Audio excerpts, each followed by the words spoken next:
I lie awake with the term COVID-19 pasted to the inside of my eyelids, blinking, blinking, blinking, but it won't disappear. Not until it's caught up in the tornado of information swirling around my brain. Numbers, number of cases, number of deaths in the state, in the country, in the world, advice and advisories, misinformation and willful mistakes, hoarders and gougers, deniers and liars, locked down, locked in, shelter in place, social distancing, 6 feet is safe, but is it? Wash your hands, use hand sanitizer. If some moron in Tennessee hasn't bought all of it to make money from your fear. Yes, fear. Fear in the air and on the airwaves and tweets and TikToks and hearts and minds.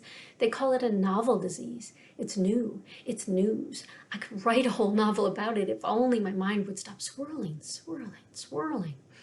Until finally I land like Dorothy in unfamiliar territory where even the colors seem different. And I don't know how to navigate or which direction to go in first. The only thing I know is I have a feeling we're not in Kansas anymore. And when I look around, there is no yellow brick road. And instead of voices of welcome and celebration, I hear a leader seed fear and hatred, calling it the Chinese virus. I see people disregard warnings because apparently their right to party in a bar or on the beach is more important than your right to live through this pandemic. I hear a petulant professor proclaim, I didn't sign on to teach online courses, apparently not occurring to her that no one signed on for this. But I don't have time for all that immaturity and inhumanity at the moment.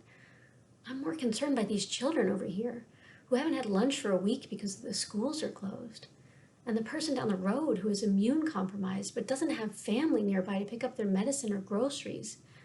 And the mother next door who lost her job but has kids to feed and rent and utilities to pay. And the man under the bridge who has no shelter. So shelter in place won't keep him away from the weather, let alone viruses. And the family in the next town who lost their grandfather to this invisible menace making its way around the world. And I find myself again spinning and spinning, caught up in the whirlwind of rage and incredulity, not sure where I will land next, but wishing it could be somewhere familiar, where I can remember a sense of peace I once had. Once, only weeks ago, and where my days make sense and have a rhythm I recognize. And so I forgo sleep, since it has abandoned our friendship anyway, and open the window. Breathe the free, clean air. Listen to the frogs' spring song, and the breeze in the trees, and the fox calling in the distance. And think of the doctors and nurses all around the world working around the clock to heal and save those they can. The scientists and researchers leaving no stone or molecule unturned looking for a cure, a vaccine.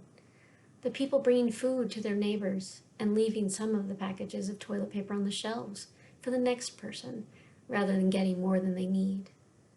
The families sitting outside windows of nursing homes to visit safely with their loved ones.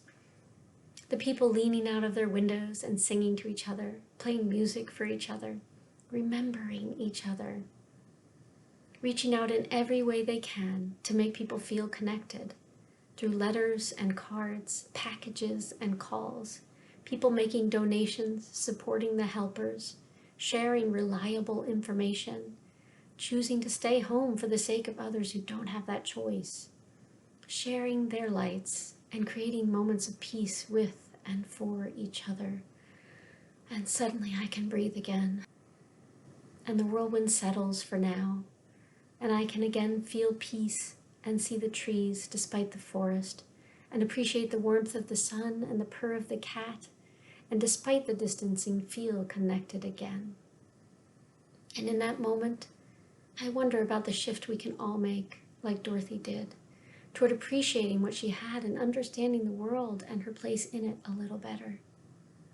What if we don't want to be just where we were before and instead choose to create a new place with a little more vibrancy, a little more empathy, a little more compassion, a little more kindness, a little more unity, a little more civility, a little more working together, a little more gratitude, a little more peace, a little more love, a little more grace. so that the next time an invisible menace overtakes us and threatens us with the whirlwind, we won't be swept away, but will shelter safely together to ride out the storm as one, and can remember a simple lesson from Latin.